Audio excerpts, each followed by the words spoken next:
Et oui, puisque les maisons des Compagnons du Devoir et du Tour de France ouvrent leurs portes en Basse et Haute-Normandie, ce sera à la fin du mois de janvier. L'occasion pour les parents, lycéens, étudiants et collégiens de découvrir les filières et les débouchés proposés. Et pour nous présenter tout ça, Pascal Girondeau, il est délégué régional, il est avec nous dans le studio. Bonjour. Bonjour.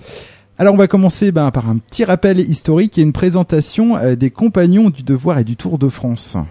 Voilà, le compagnonnage, et je ne vais pas vous faire l'historique du compagnonnage, parce que ça nous ramènerait jusqu'au Moyen-Âge, et là on en aurait pour la journée. Néanmoins, voilà, c'est un système de formation qui nous arrive du Moyen-Âge jusqu'au XXIe siècle, qui est de toute façon sur la formation basée sur le voyage. S'il n'y a pas de voyage, il n'y a pas de compagnonnage, et aussi sur la transmission. S'il n'y a pas de transmission, il n'y a pas non plus de compagnonnage. C'est essentiellement donc du travail manuel ? Quasiment tous les métiers qui sont représentés dans le compagnonnage sont des métiers qui transforment la matière. Voilà, ça à l'origine c'était basé sur ce levier-là. Maintenant il y a des nuances puisque on a accueilli le métier des électriciens, donc on peut considérer qu'il y a une transformation de matière, mais là chacun aura son point de vue. En termes de chiffres, les Compagnons du Devoir dans toute la France, ça représente quoi ? Alors, à ce jour, nous avons 6000 apprentis sur l'ensemble du territoire et 4500 jeunes qui parcourent le Tour de France. Donc, eux font leur formation en perfectionnement. Alors, les Compagnons du Devoir forment les jeunes à 28 métiers dans 6 secteurs bien différents, bien spécifiques. Est-ce que vous pouvez un peu nous les préciser ? Oui, alors, il y a donc le bâtiment. Donc ça, tout le monde connaît, hein, plombier, charpentier, couvreur, maçon, métallier, tailleur de pierre. Métier de la finition pour les menuisiers, ébénistes, peintres, quoi d'autre, les plâtriers également. Métier du goût pour les pâtissiers et les boulangers. L'industrie pour les mécaniciens agricoles, mécaniciens outilleurs et les mécaniciens. Les métiers du vivant pour les maréchaux ferrants et les vignerons. Pour ce dernier, c'est un métier que nous venons d'accueillir dans le compagnonnage. Et les métiers des matériaux souples pour les tapissiers, maroquiniers, selliers, cordonniers. Alors, ce sont des formations exclusivement en alternance ? Toujours. Chez les Compagnons, on prône uniquement pour l'alternance. Ça veut dire quoi ? Ça veut dire que on considère que l'entreprise est un acteur privilégié dans la formation. Alors, comment ça se passe justement pour le jeune qui arrive ? C'est à lui de trouver son entreprise ou est-ce que vous lui fournissez ? Alors, il y a différentes entrées possibles dans le compagnonnage. Il y a ou par la voie de la formation initiale, donc ça c'est pour les apprentis. Donc là, il y a 2 entrées possibles au niveau de l'apprentissage, où ce sont des jeunes qui sont issus de la 3e. Donc pour eux, c'est à eux de trouver leur maître d'apprentissage, donc l'entreprise.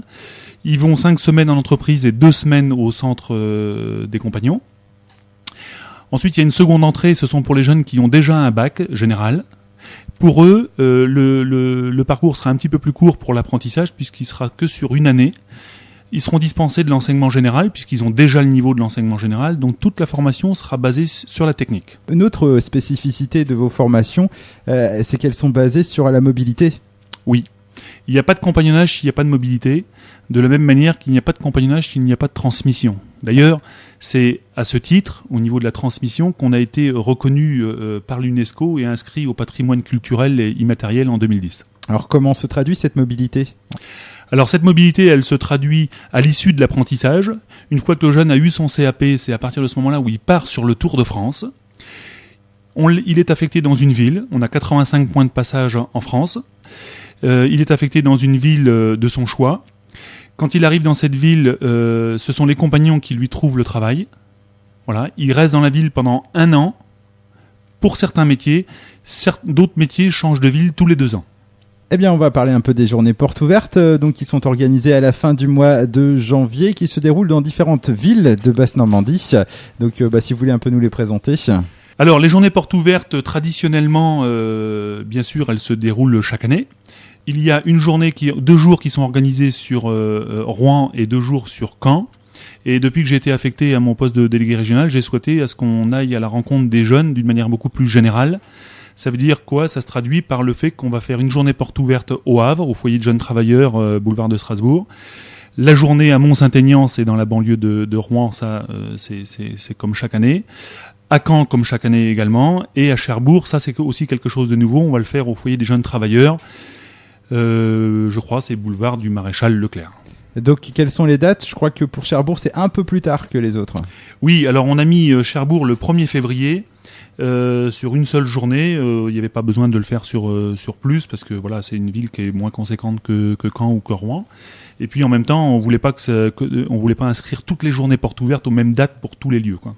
On peut également rappeler les horaires, bien sûr, de ces journées portes ouvertes. De 9h à 18h. De 9h à 18h, un numéro de téléphone pour les gens qui souhaiteraient en savoir un peu plus. Oui, alors il y a un standard, c'est le 02 35 75 67 19. Eh bien, merci. Autre chose à rajouter sur les compagnons du Devoir et du Tour de France avant de se quitter? Eh bien, venez nombreux. C'est une expérience unique en France que de pouvoir se former à travers le voyage. C'est une expérience qui dépasse le cadre professionnel, puisque en fait, c'est aussi une expérience qui est basée sur la rencontre des hommes et des femmes partout en France et partout à l'étranger. Eh bien, merci beaucoup Pascal Girondeau. Pour les auditeurs qui souhaitent avoir plus de renseignements sur ces formations, il existe également un site internet. C'est le www.compagnon au pluriel-du-devoir.com, www.compagnon-du-devoir.com. Et on rappelle également le numéro de téléphone 02 35 75 67 19, 02 35 75 67 19. Au revoir.